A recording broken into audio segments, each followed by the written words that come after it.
if there is one thing that holds people back from having their best yet to come and playing full out till they keel over, it's being attached to the past and something that happened to them Mhm. and staying in the hurt. Did you push record?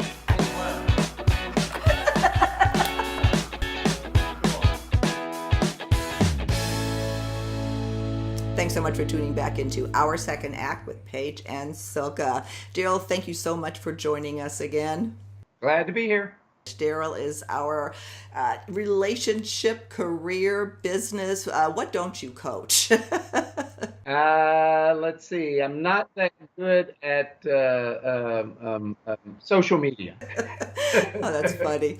That's funny. No, but I love talking to Darrell because we believe that your first 40 years, you prepare you for what's to come, for what you're really meant to do, and to, finding your purpose, your passion, and living the life that you always wanted.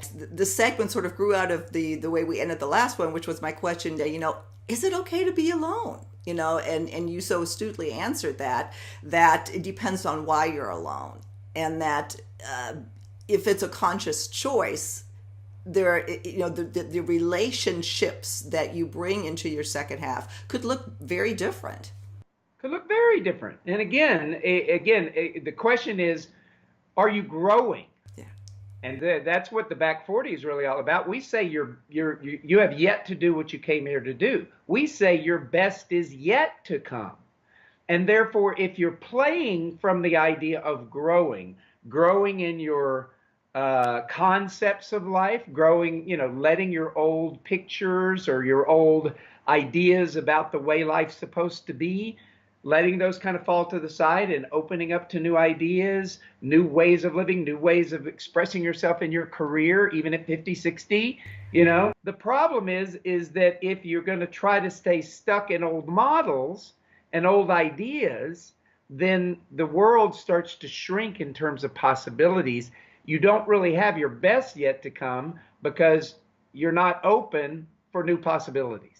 And we're talking about people who are so incredibly jaded, that are driven to leaving just ugly, ugly comments on some of our relationship series videos that we've done in Second Act TV. And it's very sad.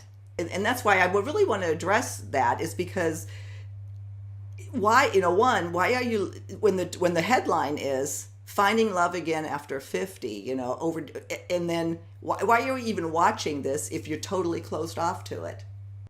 Well, they're watching it, so they're not closed off Right. to it. That's my point. But where they are is they're in the victim mode. Right. And I got to tell you, the Back 40 book and everything that it's about, because that is if there is one thing that holds people back from having their best yet to come and playing full out till they keel over, it's being attached to the past and something that happened to them, Mm-hmm.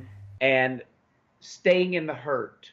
There's a program I have called a Back 40 Renewal, and it's a 5-series video program that really helps people, if they're willing, to not get stuck on the victim side of life.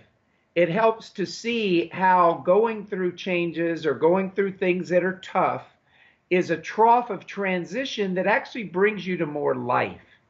But again, each soul has to really choose whether it's going to be brave enough to give up its victimness and take responsibility, not blame.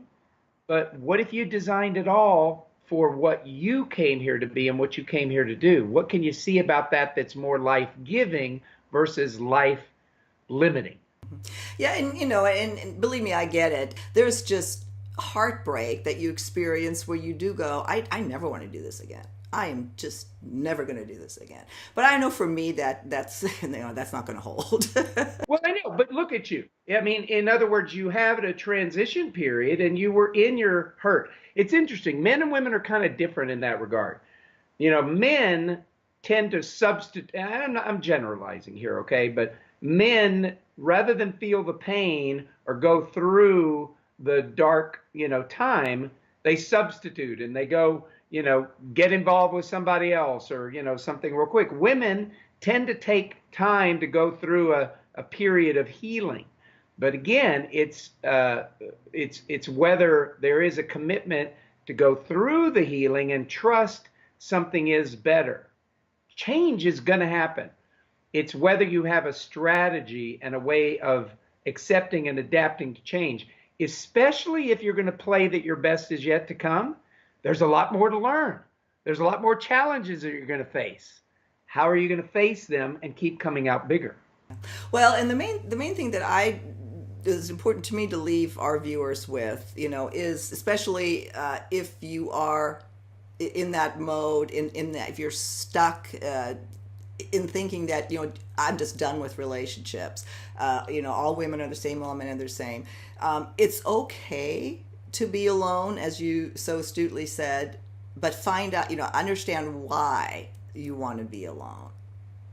Yeah, and be compassionate with yourself. Allow yourself to go through a trough. You can't skip it. Anybody who skips a trough, a trough of change or a trough of grief or whatever that is, anyone who skips it shows up out in the world with a lot of baggage. Yeah.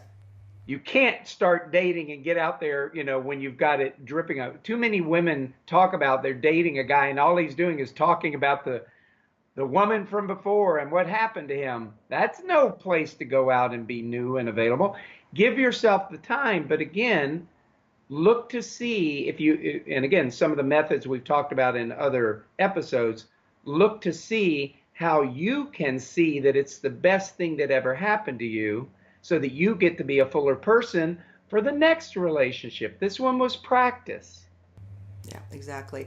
Thank you, Darrell. And I wish you and Alexandra just the best and happiest marriage. Congratulations on after your second or back 40 marriage. Thanks. We'll keep everyone posted for sure. Keep everyone posted, and we'll link to all your information, and we'll see you soon back on Our Second Act with Paige and Silka.